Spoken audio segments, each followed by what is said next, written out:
Okay guys, so today जिस chapter की हम शुरुआत करने वाले हैं, इस चैप्टर का नाम क्या है? Foreign exchange rate. ओके, तो चैप्टर आज हम करने वाले हैं, इस चैप्टर को हम क्या बोलते हैं guys? Come on, foreign exchange rate. For example, अगर क्वेश्चन में ऐसा दिया हो कि 1 USD is equals to 80 INR, इस लाइन का मतलब क्या हुआ कि अगर आज मुझे 1 USD लेनी हो तो मुझे कितने INR देने पड़ेंगे गाइस? कम ऑन, 80 INR के बदले ही मैं 1 USD को खरीद सकता हूँ। And this becomes my exchange rate. So what is exchange rate?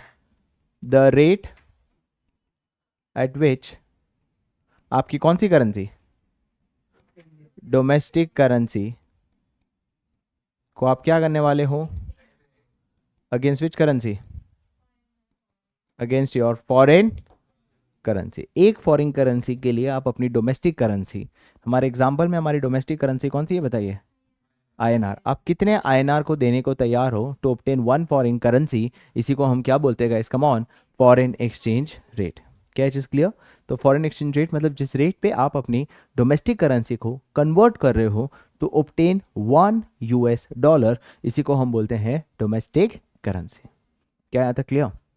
Now question is, sir ये जो फॉरेन एक्सचेंज रेट है जो आपने अभी कहा है, ये एक्सचेंज रेट डिटरमाइन कौन करता है? कौन है जो बताता है कि सर आज 1 USD का रेट 88 है? राइट। फॉर एग्जाम्पल, अगर आज एक तुम ऑनियन का प्राइस देखते हैं, आज अज्यूम करो कि ऑनियन का प्राइस 40 रुपये पर किलो है, तो ये 40 रुपये पर किलो किसने डिसाइड किया? मार्केट। सर मार्केट के कौन से वो दो फोर्स है जो डिसाइड करते हैं? डिमांड और सप्लाई। वैसे ही एक्सचेंज रेट का भी एक मार्केट होता है, इस मार्केट को बोलते हैं फॉरेन एक्सचेंज मार्केट। क्या बोलते हैं गाइस? Come on. और फॉरेन एक्सचेंज मार्केट जब रेट डिसाइड करता है तो उसे हम कहते हैं फ्लेक्सिबल एक्सचेंज रेट। क्या बोलते हैं उसको गाइस? Come on. सर क्या होता है flexible exchange rate? Sir flexible exchange rate मतलब जहां जो हमारा एक्सचेंज रेट है वो कौन डिसाइड करता है? मार्केट के दो invisible force which is demand and supply forces. Sir पर एक चीज बताओ, जैसे ऑनियन मार्केट में ऑनियन की डिमांड और ऑनियन की सप्लाई होती है, इस एक्सचेंज रेट मार्केट में किस चीज की डिमांड होती है? इज इट डोमेस्टिक करेंसी और foreign currency? Foreign currency, right. तो मैं अगर इंडियन हूं तो मेरे लिए करेंसी किसकी मैं डिमांड करूंगा? Foreign currency. तो फॉरेन करेंसी की जिस मार्केट में डिमांड या सप्लाई होती है और उससे जो रेट डिटरमाइन होता है उसी को हम कौन सा मार्केट कहते हैं? Come on, flexible exchange rate. पर सवाल है, क्या ज़रूरी है कि हर बार मार्केट ही डिसाइड करें? नहीं, कभी कभी कोई कंट्री में एक्सचेंज रेट जो है वो गवर्नमेंट डिसाइड करता है, और जब किसी एक्सचेंज रेट गवर्नमेंट डिसाइड करे तो उसे हम जो मार्केट कहते हैं उसे कहते हैं फिक्स्ड एक्सचेंज रेट। सर क्या होता है fix exchange rate? Fix exchange rate का मतलब सर यहाँ पे जो रेट है वो कौन डिटरमाइन करता है? या तो कोई अथॉरिटी या जिसको हम बोलते हैं गवर्नमेंट, जिसके पास पावर है। और जब रेट किसी अथॉरिटी या गवर्नमेंट डिसाइड करता है उसे हम कौन सा मार्केट कहते हैं? Fixed exchange rate. क्या चीज़ क्लियर? अब एक सिंपल सा सवाल है कि सर जो ये फिक्स एक्सचेंज रेट हो या फ्लेक्सिबल एक्सचेंज रेट हो, कौन सी कंट्री क्या फॉलो करती है? तो भाई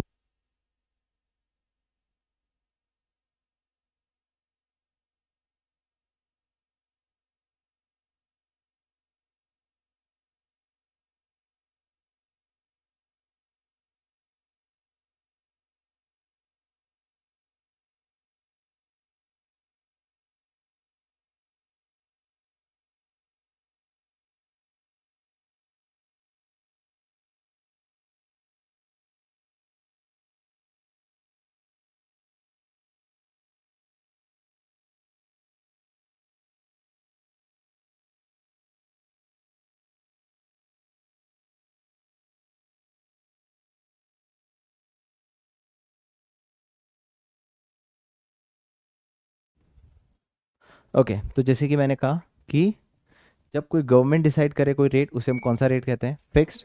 और जब कोई मार्केट फोर्सेस डिसाइड करे उसे हम क्या बोलते हैं? Flexible exchange rate. तो गाइस अभी तक हमने दो चीज़ पढ़ी। सबसे पहले हमने पढ़ा what you mean bye an exchange rate. An exchange rate मतलब जिस रेट पे आप अपनी डोमेस्टिक करेंसी को कन्वर्ट करते हो into a foreign currency. Second चीज़ हमने ये पढ़ा कि सर आपने ये तो बता दिया पर कौन से मार्केट में डिटरमाइन होता है, तो दो मार्केट है, एक है फ्लेक्सिबल और एक होता है फिक्स्ड। सर फ्लेक्सिबल मार्केट वो मार्केट होता है जहाँ मार्केट की डिमांड और सप्लाई फोर्स डिसाइड करते हैं, और जब कोई अथॉरिटी डिसाइड करे तो उसे हम कौन सा मार्केट कहेंगे, फिक्स्ड एक्सचेंज रेट। अब सवाल आता है कि सर चाहे फ्लेक्सिबल हो चाहे वो फिक्स्ड हो, तो पहले हम समझते हैं फ्लेक्सिबल मार्केट में एक्सचेंज रेट कैसे डिटरमाइन होता है। तो हम पहले किसके बारे में बात करने वाले बताइए, फ्लेक्सिबल एक्सचेंज रेट।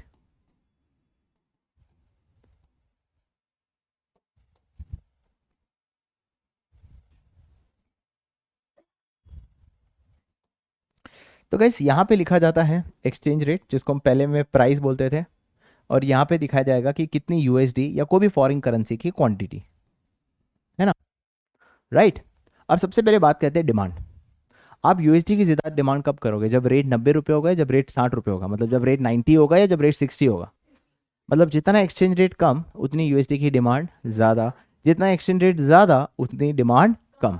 तो कहना ही से यूएसडी की डिमांड और एक्सचेंज रेट का कैसा रिलेशन है गाइस, कम ऑन, इनवर्स। कोई डाउट, सबको समझ आया। अच्छा, एक सप्लायर के पॉइंट ऑफ व्यू से सोचो जो यूएसडी बेच रहा है वो कब ज़्यादा बेचना चाहेगा, जब भाव ज़्यादा, और जब भाव कम होगा वो अपनी सप्लाई भी कम करेगा। तो उनका कैसा रिलेशन है, पॉजिटिव। ये रेट ज़्यादा सप्लाई ज़्यादा, रेट कम सप्लाई भी कम, तो उसका जो एक्सचेंज रेट होता है वो पॉजिटिव है। तो ये डिमांड है और जहाँ ये सप्लाई है, और जहाँ डिमांड और सप्लाई क्या करते हैं, इंटरसेक्ट। जहाँ डिमांड और सप्लाई क्या करते हैं, इंटरसेक्ट। यहाँ पे अज्यूम करो ये वाला पॉइंट है, तो इतनी क्वांटिटी और इतना डिमांड मार्केट में किया जाएगा, उसे बोलते हैं, सपोज इसका रेट है 60 और इतनी क्वांटिटी है, तो ये जो 60 रुपीज़ है, 1 यूएसडी इज इक्वल टू कितना INR है बताइए।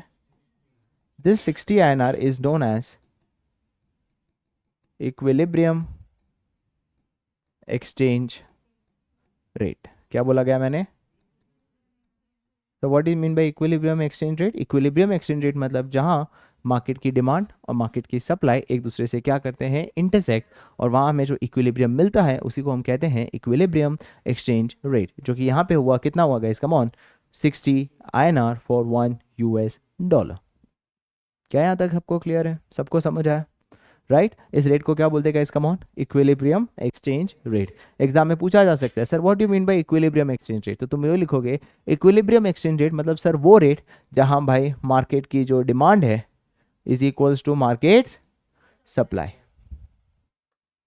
इज दैट क्लियर, फिर से बताओ, इक्विलिब्रियम एक्सचेंज रेट क्या होता है, जिस रेट पे मार्केट की डिमांड और मार्केट की सप्लाई एक दूसरे से क्या करते हैं, इंटरसेक्ट, उसी रेट को क्या कहेंगे, कम ऑन, इक्विलिब्रियम एक्सचेंज रेट। फिर से क्या कहेंगे, इज दैट क्लियर गाइस, समझ है हम कौन से मार्केट की बात कर रहे हैं। तो और कौन सा मार्केट होता है, फिक्स। पढ़ क्या रहे चैप्टर, कैसे रेट एक्सचेंज रेट डिटरमाइन होता है, through interaction of which forces. What do you mean bye foreign exchange rate, जिस रेट पे आप क्या कन्वर्ट करते हो, the rate at which you convert your domestic currency into foreign currency, उसी को हम क्या बोलते हैं, फॉरेन एक्सचेंज रेट। अब मेरा हमेशा एक क्वेश्चन आएगा कि सर आप ये रेट ही क्यों बोलते हो, क्या हो गया अगर इसका रेट के ऊपर रेट हो गया तो, या इसके रेट के नीचे हो गया। चलो बता दो, अगर रेट 75 हो जाएगा तो क्या हो जाएगा, या रेट 55 हो जाएगा तो क्या होगा। आप 60 ही क्यों बोल रहे हो, मैं क्यों मानूं, हो सकता है। एग्जाम्पल अज्यूम करते हैं, चलो तुम अभी रिसेंटली नवरात्रि गए हो, अज्यूम करो कोई भी एक इनर सर्कल ले लेते हैं, इनर सर्कल का पास कितने का है, 4000 रुपये। लेट्स से इसने भाई साहब ने 4000, कोई बोलेगा नहीं मैं तो 3000 में गया हूँ। Let's take a price of 3500 rupees an average, ठीक है, कि इनर सर्कल का हम सबको पता है 3500 का प्राइस है, जो कि एक्चुअल टिकट का प्राइस यही है। टिकट का क्या प्राइस है, जो भी हो व्हाटएवर, लेट्स से टिकट का प्राइस है 3500 रुपये।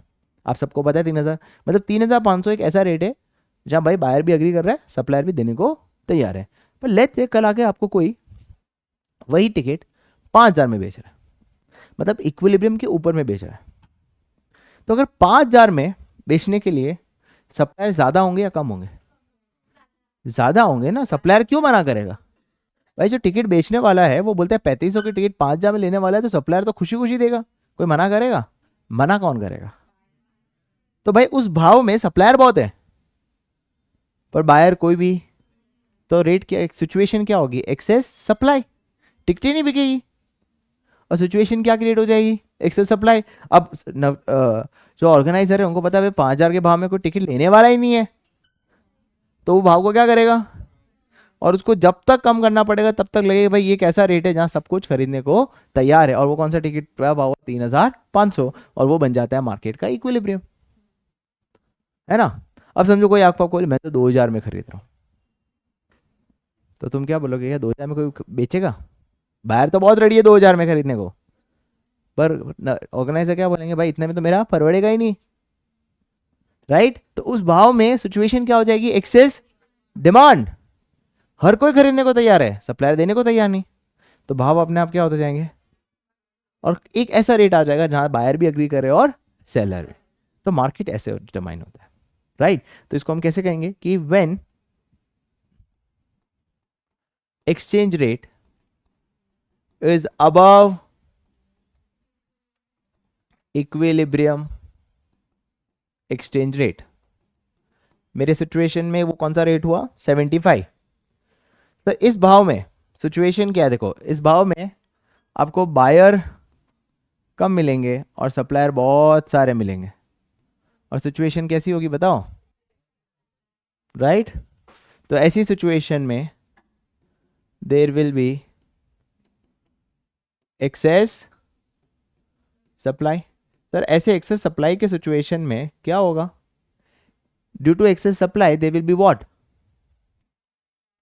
There will be fall in exchange rate. Exchange rate गिरेगा, और कब तक गिरेगा? Till it reaches which point? Equilibrium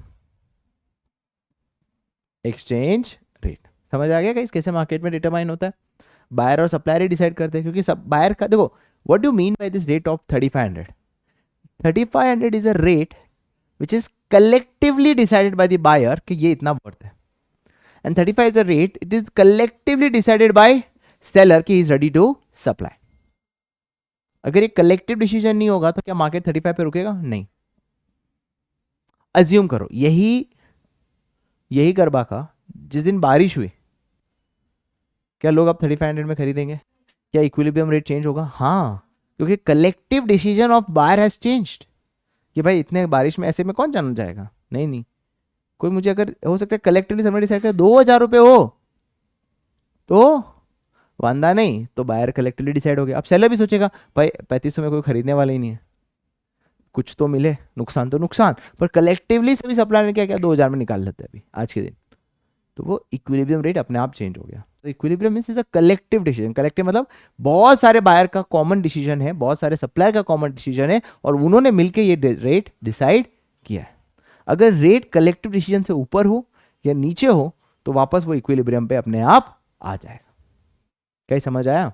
right? And when exchange rate is below what? Equilibrium, तो सिचुएशन क्या होगी बताइए? Excess demand. Excess demand market में क्या क्रिएट करेगा? एक्सचेंज रेट को बढ़ाएगा। कब तक बढ़ाएगा बताइए? Till it reaches which point? Equilibrium exchange rate. Is that clear guys? क्या है, समझ आ गया? तो अभी तक हमने ये पढ़ा कि what is exchange rate. Exchange rate कौन से मार्केट में डिटरमाइन होता है guys? Come on. One is flexible, second is fixed. Under flexible कौन से मार्केट के दो फोर्सेस है? Demand and supply. डिमांड और सप्लाई, और जहां डिमांड और सप्लाई इंटरसेक्ट करते हैं उसी रेट को हम क्या बोलते हैं? Equilibrium exchange rate. उसके ऊपर होगा भाव तो क्या होगा? Excess supply. उसके नीचे होगा तो एक्सेस डिमांड। क्लियर? तुम उसके हिसाब से सीख सकते हो। यस गाइस, क्या यहाँ तक क्लियर है? कोई डाउट यहाँ तक? चलिए अब आगे बढ़ते हैं, और आगे हम ये पढ़ने वाले हैं कि सर हमने इक्विलिब्रियम तो समझ आ गया, अब अगर मार्केट का कलेक्टिव डिसीजन कभी चेंज हो सकता है? हो सकता है ना। फॉर एग्जांपल इस साल नवरात्रि की टिकट जो इनर सर्कल है 3500 हो सकता है, अगले साल 5000 हो जाए इक्विलिब्रियम रेट। क्यों? क्योंकि कलेक्टिव डिसीजन बायर का है कि भाई वर्थ इट है, 5000 तक हम दे सकते हैं, और सेलर के भाव बढ़ गए होंगे इसलिए उसने भी बोला मैं तो 5000 में बेचूंगा। जो भी हो, what ever the decision, equilibrium rate बढ़ भी सकता है, इक्विलिब्रियम रेट घट भी सकता है। तो जब इक्विलिब्रियम बढ़ता है उसे बोलते हैं हमारी करेंसी क्या हो रही है, depreciation of which currency, domestic currency. और एक और कॉन्सेप्ट हम कौन सा पढ़ने वाले हैं, अप्रिसिएशन ऑफ डोमेस्टिक करेंसी। सबसे पहली बात समझते हैं डेप्रिसिएशन क्या होता है। अज्यूम करो कि पहले ना, इसको एक एग्जांपल लेके समझते हैं कि सपोज दो पर्सन है, पर्सन ए और person B, for example Prince और मनन, दोनों घूमने जा रहे थे। तो मनन सुबह सुबह गया और उसको $1000 की ज़रूरत थी, तो उसने $1000 के लिए 85 रुपीज़ दिए। कितने दिए? 85 रुपीज़। उसने प्रिंस को बताया कि देख भाई मैंने $85 रुपीज़ में $1000 ले लिया, मतलब 85,000 रुपीज़ दे दिए और $1000 लेके आ गया, तू भी ले ले। प्रिंस हमारे आलसी थे, प्रिंस भाई शाम को गए और शाम को रेट हो गया 90 रुपीज़, मतलब एक यूएसडी का रेट कितना हो गया 90, मतलब उतने ही डॉलर्स खरीदने के लिए अब प्रिंस को कितना देना पड़ेगा, 90,000। तो तुम सच्ची बताओ हमारी करेंसी अप्रिशिएट हुई है या डेप्रिशिएट हुई है? हमारी करेंसी डेप्रिशिएट हुई है, क्योंकि हमारी करेंसी की जो वैल्यू है वो क्या हो गई है, कम। खुद सोचो ना, प्रिंस को 5000 का क्या हुआ है नुकसान, उसका कारण क्या है, क्योंकि मेरी करेंसी की वैल्यू गिर गई, जिसको हम क्या बोलते हैं, डेप्रिसिएशन। डेप्रिसिएशन कब होता है? जब गाइस एक्सचेंज रेट क्या होता है, इंक्रीज। एक्सचेंज रेट इंक्रीज होना ना, तुम खुद सोचो 1 यूएसडी 85 रुपीज़ INR में मिलता था, अब वही एक यूएसडी 90 INR में मिल रहा है, तो आपकी करेंसी की वैल्यू बढ़ रही है या घट रही है? आपकी करेंसी की वैल्यू जो है वो, बहुत अच्छा क्वेश्चन है गाइस। गाइस अगर तुम, प्रिंस ने बहुत अच्छा क्वेश्चन पूछा and it's a very relevant question and I think everyone should know that कि सर यूएसडी, आप कहीं दुनिया में कहीं भी जाओ आपका इंडियन रुपी चलेगा। अच्छा मैं सिंगापुर में गया तो सिंगापुर करेंसी तो ऑब्वियसली चलेगा, सिंगापुर डॉलर, पर वहाँ यूएस डॉलर भी चल जाता है यार। मैं सारा रशिया में भी जाऊँ वहाँ भी यूएस डॉलर चल जाएगा, जो इतना बड़ा दुश्मन है, और इंडिया का इतना बड़ा एलआई है पर इंडियन रुपी नहीं चलता। ये तो गजब है यार, हर जगह यूएस डॉलर चल रहा है, मतलब यूरो यूएस से भी ज़्यादा वैल्यू है, क्योंकि अगर एक यूएसडी आपको 85 में मिलता है, एक यूरो आपको 100, पर कुछ कंट्री ऐसे जो यूरो एक्सेप्ट नहीं करेंगे पर डॉलर एक्सेप्ट कर लेते हैं। तो साला हर जगह यूएस डॉलर की क्यों चलती है? कुछ तो लॉजिक होना चाहिए ना उसका। सोचो क्या होगा, क्यों कॉमन? वही तो क्वेश्चन है, कौन डिसाइड करने बैठ गया? मार्केट में कुछ भी डिसाइडेड नहीं होता है। कई सी चीज़ हमेशा ना, मार्केट का मतलब होता है the collective decisions of all the buyers and seller. तो मार्केट में सभी लोग क्यों यूएसडी एक्सेप्ट करना चाहते हैं? जी मैम, अरे भाड़ में गया सुपर पावर, से क्या करना है? एक सिंगापुर के एक आम आदमी को क्या फर्क पड़ता है यूएस सुपर पावर है या नहीं है? वो क्यों यूएस डॉलर एक्सेप्ट कर रहा है? सोचो, बहुत सिंपल है guys, you need to understand a very simple thing. चलो इसको एक एग्जांपल लेके समझते हैं। समझो मैं इंडिया से हूँ और ये भाई साहब रशिया से। अब गाइस ये चीज़ तुम्हें पता होना चाहिए कि हम रशिया से इंपोर्ट करते हैं, बट हम रशिया को कुछ भी एक्सपोर्ट नहीं करते। हम कुछ भी एक्सपोर्ट नहीं करते, रशिया को हमारे से कुछ ज़रूरत ही नहीं है। कल अगर ये मेरे साथ डील करता है, मैं इसको बोलता हूँ मुझे क्रूड ऑयल खरीदना है, और मैं प्रिंस को बोलता हूँ कि यार रशिया, तुम रशिया में, मैं तुझसे क्रूड ऑयल खरीदूंगा बट तुझे उसके बदले आईएनआर दूंगा, क्या प्रिंस मानेगा? क्यों नहीं मानेगा? क्यों काम नहीं आ रहा? सिंपल, उसको कुछ इंडिया से नहीं है। बट सर मैं उसको यूएस डॉलर लूंगा, वो ले लेगा,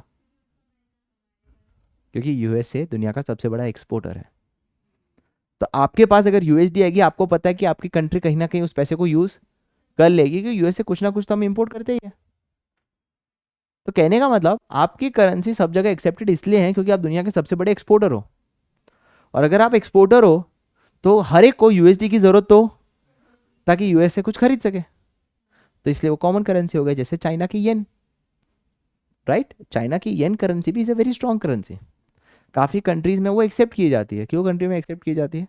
the reason is very simple, काम आएगा, चाइना इतना बड़ा इंपोर्टर है। अगर मैं कुवैत को बोलूँ भाई कुवैत येन एक्सेप्ट करेगा, कुवैत बोलेगा मैं चाइना से इतना सारा इंपोर्ट करता हूँ, क्यों मना करूँ? अरे समझ आया? The reason is very simple, a currency will be accepted only उस करेंसी की सामने वालों को ज़रूरत है, और सामने वालों को तभी ज़रूरत होगी जब वो कंट्री दुनिया का सबसे बड़ा एक्सपोर्टर या इम्पोर्टर होगा। अब सर ऐसा है तो चाइना की करेंसी तो हर जगह एक्सेप्टेड नहीं, हर जगह एक्सेप्टेड है, बट वहाँ के जो सिटीजन्स है उनको टाइम लगेगा, क्योंकि यूएस डॉलर कितने सालों से एक्सपोर्टर था, तो सिटीजन्स आर कंफर्टेबल, देनों के काम हो जाएगा। अब येन होगा कि नहीं होगा वो डिफाइंड है, but still many countries, many if you go to European countries, वहाँ yen, European sorry Asian countries, या येन तो चली जाता है सेकेंड स्ट्रॉन्गेस्ट करेंसी, क्योंकि चाइना भी बहुत बड़ा एक्सपोर्टर है। गवर्नमेंट पैसा हर जगह चलता है। फॉर एग्जाम्पल हमने रशिया के साथ डील किया, अब जैसे फॉर एग्जाम्पल रशिया ने क्या हुआ था, भाई रशिया से क्रूड ऑयल लेना है, पर रशिया यूएस डॉलर एक्सेप्ट नहीं कर रहा है, क्योंकि यूएस और रशिया के बीच में सैंक्शन चले हुए हैं, तो उसको भी यूएस डॉलर काम नहीं आ रहा, उसके सारे रिजर्व तो यूएस ने फ्रीज कर दिए। अब उससे रशिया क्या बोल रहा है कि भाई मैं येन लेने को तैयार हूँ, पर मैं आईएनआर नहीं लूँगा। क्यों नहीं लूँगा? मेरा कोई काम ही नहीं है आपसे सर, राइट? बट हम जरूर ट्राई करते हैं कि हम ट्रेड आईएनआर में करें। क्यों? क्योंकि अगर उसके पास आईएनआर पहुंच गया, वो कुछ ना कुछ करके हमसे खरीदना पड़ेगा, तो डबल फायदा, एक तो हम इंपोर्ट भी कर रहे हैं, दूसरा वो भी हमसे कुछ ना कुछ एक्सपोर्ट करेगा ही, राइट? तो अगर आप दुनिया के सबसे बड़े एक्सपोर्टर होंगे तो आपकी करेंसी भी ग्लोबली एक्सेप्टेड हो जाएगी। अ वेरी सिंपल आंसर, क्लियर? तो कोई मार्केट के कलेक्टिव डिसीजन है, काम आना चाहिए वो करेंसी, सिंपल। तो गाइस डेप्रिसिएशन समझ आया? And what is appreciation? Appreciation का मतलब होता है एक्सचेंज रेट का क्या होना, fall, right? So what do you mean by depreciation? When you tend to pay more and more of Indian rupee या domestic currency to obtain one US dollar, एक US dollar के लिए अगर आप ज़्यादा से ज़्यादा आईएनआर दे रहे हो, इसका मतलब आपकी करेंसी क्या हो रही है, डेप्रिशिएट। और अगर आप less and less of INR दे रहे हो to obtain what, one US dollar, तो इसका मतलब आपकी करेंसी क्या हो रही है, अप्रिशिएट। सर ये समझ आया? ये क्लियर? अब मैं ना, अब हम जानते हैं कारण, किस कारण से हमारी करेंसी डेप्रिशिएट होती है, और ऑब्वियसली किस कारण से हमारी करेंसी क्या होती है, अप्रिशिएट। तो क्या हुआ कि हम एक नवरात्रि के पास की टिकट की एग्जांपल ले लेते हैं कि आज है ना, मैंने इनर सर्कल में फ़ोन लगाया, भाई 3500 रुपये की टिकट थी, तो मेरा जाना कैंसिल हो गया कोई रीज़न की वजह से। मैंने कल फिर लगाया, कल 5-6 जनों को पूछा, सब रेट 4500 बोल रहे, सब ने रेट बढ़ा दी, मतलब कलेक्टिव डिसीजन हुआ, और मार्केट में रेट अचानक कितना हो गया अभी, 4500। माई क्वेश्चन इज क्या कारण से 4500 हुआ है? या तो अचानक उस टिकट की पहले से बहुत ज्यादा डिमांड बढ़ गई, तो पहले 10,000 लोग था, अब 15,000 लोगों को चाहिए टिकट। या तो ऐसा हो सकता है कि भाई मार्केट में पब्लिक के लिए टिकट की सप्लाई क्या हो गई, कम, यही कारण से रेट बढ़ा। तो यही कारण से हमारी करेंसी की डेप्रिशिएट होती है। तो क्या कारण से होता है? बहुत सिंपल है, या तो यूएसडी, या जिसको हम क्या बोलते हैं फॉरेन करेंसी की क्या ज़्यादा हो गई बताइए, या तो उसकी डिमांड ज़्यादा है, या तो मार्केट में उसकी सप्लाई क्या है, कम। ये दो कारणों से ही हमारी करेंसी क्या होने वाली है, डेप्रिशिएट। और हमारी करेंसी अप्रिशिएट कब होगी?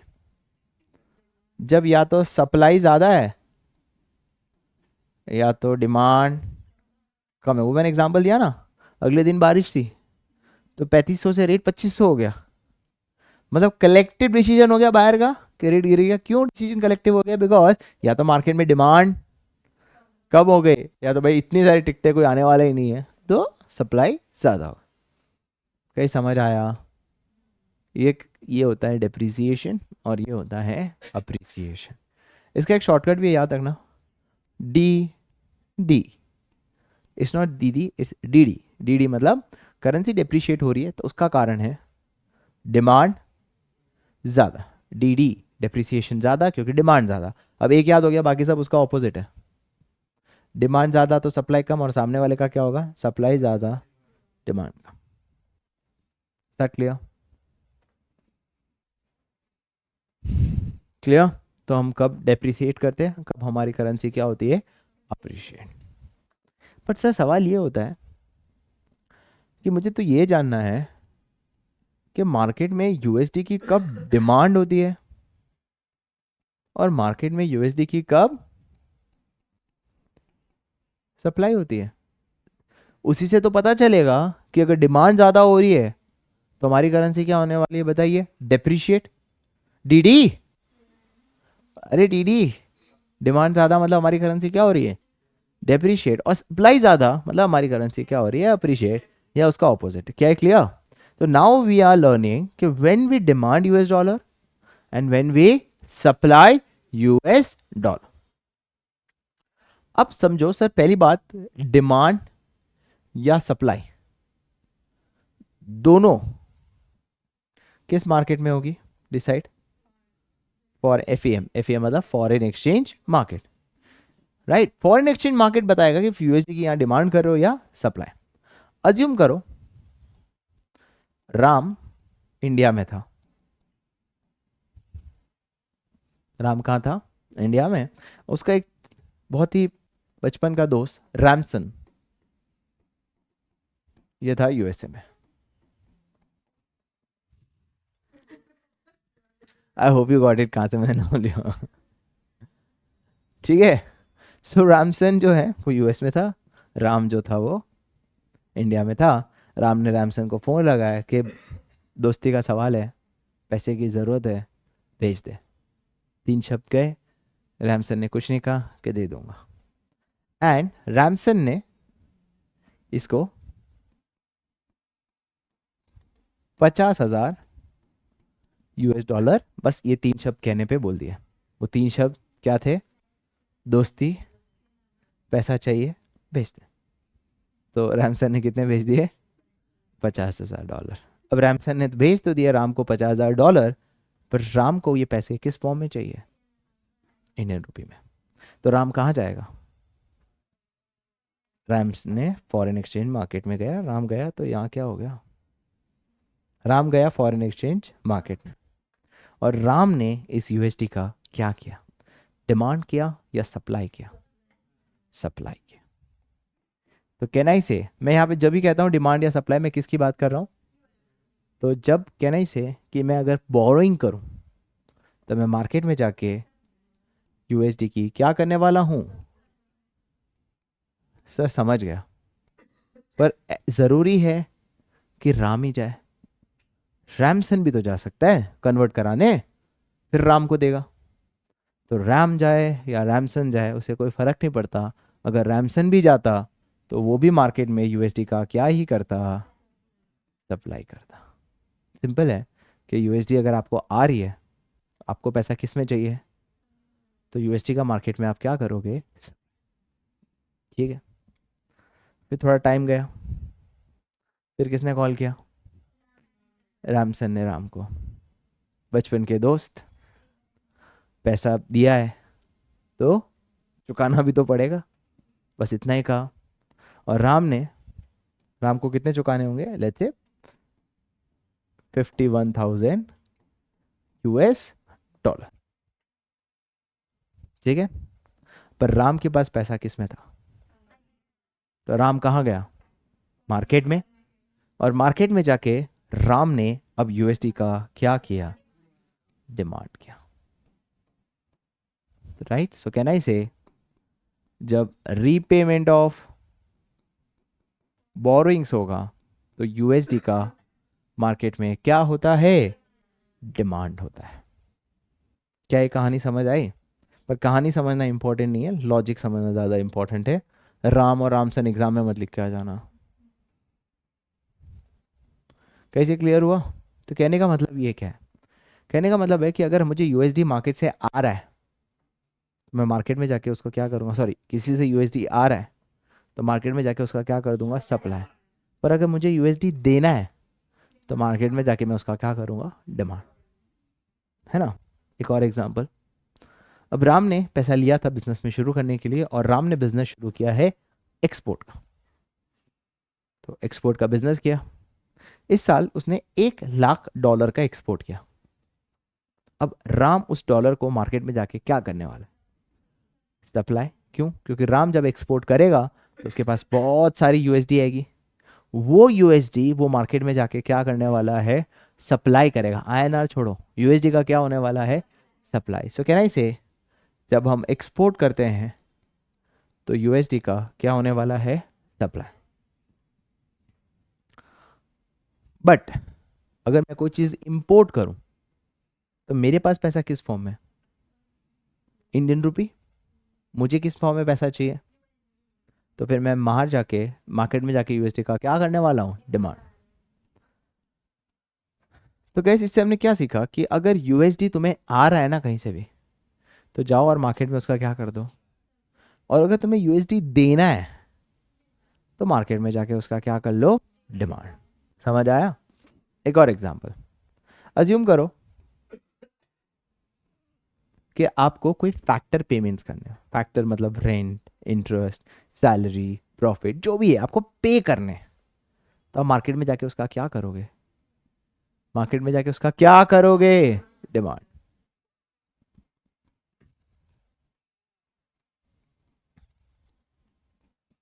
और अगर आपको फैक्टर इनकम रिसीव हो रही है तो जाइए मार्केट में और उसका क्या करो? सप्लाई। सर आपको बाहर, आप अंबानी हो, अंबानी नहीं, अब अंबानी, और आपको दुबई में जाके बुर्ज खलीफा के सामने एक छोटा सा घर लेना है इन्वेस्टमेंट के लिए। That is investment to rest of the world. क्या करो? डिमांड या सप्लाई? डिमांड। तुम्हारे पास थोड़ी है दिराम, मतलब दिराम ले लो, यूएसडी ले लो, जो भी ले लो। तो मार्केट में जाके उसका क्या करोगे? समझो, मोदी जी ने कॉल लगाया एप्पल वाले को, टिम कुक के बाद जो सीईओ है उसको, क्योंकि टिम कुक के टाइम ही बोल दिया था। I think you are getting ना, टिम कुक कौन है? जिस फोन को आप यूज कर रहे हो ना, एप्पल अपना, तो आप वो समझे वो जो एप्पल बेचता है, टिम कुक थोड़ी बेचेगा वो। तो उसको फ़ोन लगाया मोदी जी ने कि देखिए सर, आप हमारे देश में जितने हमारे सेब नहीं बिकते उतने तुम्हारे एप्पल के प्रोडक्ट्स बिकते हैं। तो हम चाहते हैं कि आप वो चीज़ इंडिया में आके बनाए, मेक इन इंडिया के थ्रू। तो आए। हम्म, कहानियाँ थोड़ी बना रहा हूँ। तो गाइस अब इंडिया में प्रोडक्शन हो रहा है, तो हमारे देश में यूएसडी की सप्लाई हो रही है, डिमांड। जब तुम ऐसे सोचते हो ना डिमांड, तब सप्लाई बोल देना है, क्योंकि बहुत सारा यूएसडी आ रहा है। कौन लेके आ रहा है? Tim Cook. तो इतना सारा पैसा लेके आ रहा है, तो मोदी जी उसका यूएसडी का क्या करेगा? सप्लाई करेगा ना। हाँ सर, आप एक बार बोल दो।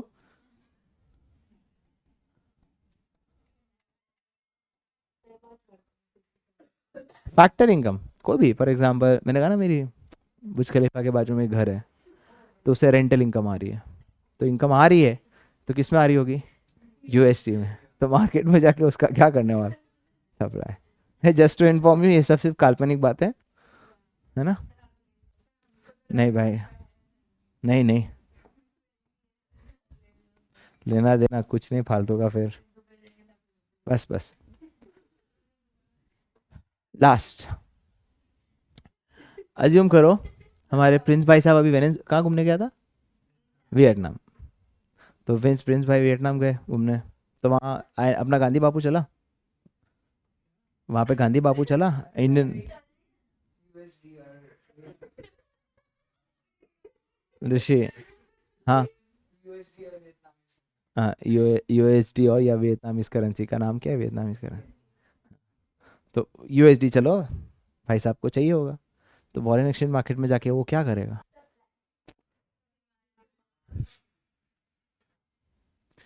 क्या? बढ़िया। नहीं आता तो पता नहीं मेरे मुंह से क्या निकल रहा। क्या क्या? प्रिंस है जाके demand, right? So in case you are a tourist और आप बाहर ट्रैवल कर रहे हो, टूरिज्म आउटसाइड इंडिया, तो आप डिमांड करोगे, और टूरिज्म इंडिया में आ रहा है तो बहुत सारी यूएसडी की क्या होने वाली है? सप्लाई। क्या ये चीज़ क्लियर? इससे हमें ये पता चला कि हम कब डिमांड करते हैं और कब हम यूएसडी की सप्लाई करते हैं। And it has a very much link, क्योंकि अगर डिमांड बढ़ा तो हमारी करेंसी डिप्रिशिएट, अगर सप्लाई बढ़ा हमारी करेंसी अप्रिशिएट। और डिप्रिशिएट मतलब एक्सचेंज रेट का बढ़ना, अप्रिशिएट मतलब एक्सचेंज रेट का घटना।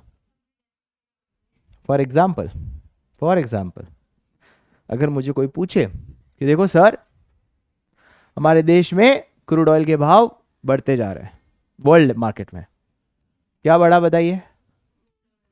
क्रूड ऑयल के भाव बढ़ा और बोला गया कि सर इससे क्या इम्पैक्ट करेगा हमारे एक्सचेंज रेट को।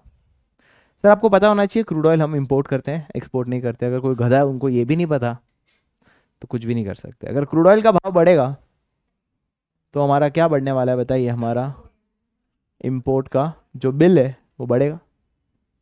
अगर इंपोर्ट बिल बढ़ेगा मतलब उतना ही इंपोर्ट करने के लिए अब हमें ज़्यादा डिमांड करना पड़ेगा यूएसडी का, हाँ या ना?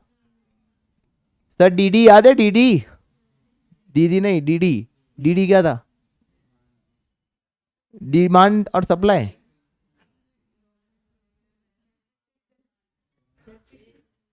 Deficit demand. तो वहीं क्यों नहीं रह गया ब्रो? इंडिया क्यों आया? डिमांड ज्यादा तो हमारी करेंसी क्या होने वाली है? क्या डेफिसिट डिमांड है, कुछ भी बोलते हैं भगवान। हाँ उसने यहां से बोला, मुझे पता है, कोई बात। हमारी करेंसी क्या होने वाली है? डेप्रिशिएट मतलब हमारा जो एक्सचेंज रेट है वो क्या होने वाला है? बढ़ने वाला है।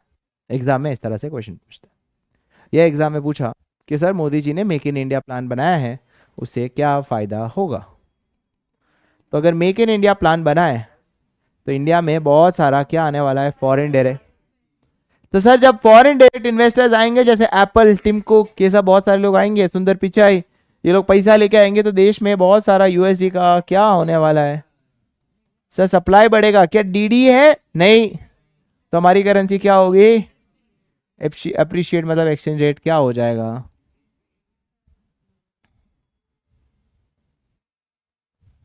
क्या ये चीज समझ आई? तो आज हमने पढ़ा सबसे पहली बात क्या होता है फॉरेन एक्सचेंज रेट, जिस रेट पे आप अपनी डोमेस्टिक करेंसी को कन्वर्ट करते हो इनटू अ फॉरेन करेंसी।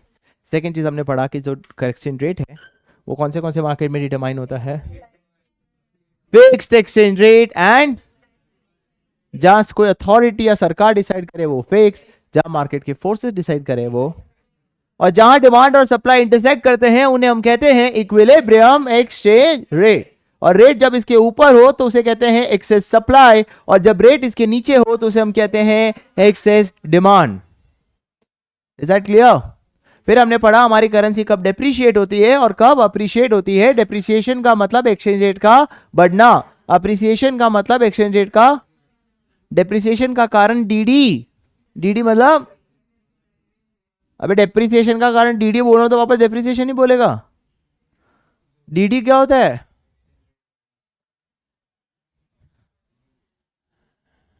मतलब क्या भाषा में सिखाऊं ब्रो? डेप्रिसिएशन बढ़ना मतलब डीडी, डिमांड ज्यादा, डी, अबे डी, अच्छा डीडी मतलब डी, देखिए डी कहाँ गया और ये डी कहाँ गया रे ब्रो? डीडी तो क्या कोई दीदी को याद कर रहा है? डेप्रिसिएशन मतलब डिमांड ज्यादा, सप्लाई, अप्रिसिएशन मतलब सप्लाई ज्यादा, डिमांड कम। और हम कब डिमांड करते हैं और हम कब सप्लाई करते हैं? सिंपल गाइस, अगर यूएसडी आ रहा है मार्केट में जाके उसका सप्लाई, यूएसडी देना है मार्केट में जाके उसका डिमांड। फॉर एग्जांपल इन सब सिचुएशन में यूएसडी आ रहा है, बोरिंग में यूएसडी आता है, एक्सपोर्ट में यूएसडी आता है, फैक्टर इनकम में यूएसडी आता है, एफडीआई इन इंडिया में यूएसडी आता है। ये सब कारण से यूएसडी का क्या हो रहा है? मैंने उल्टा बोला, हाँ देना है तो हाँ सही बोला मैंने, तो डिमांड। Is that clear? तो आज की क्लास यहीं तक, धन्यवाद।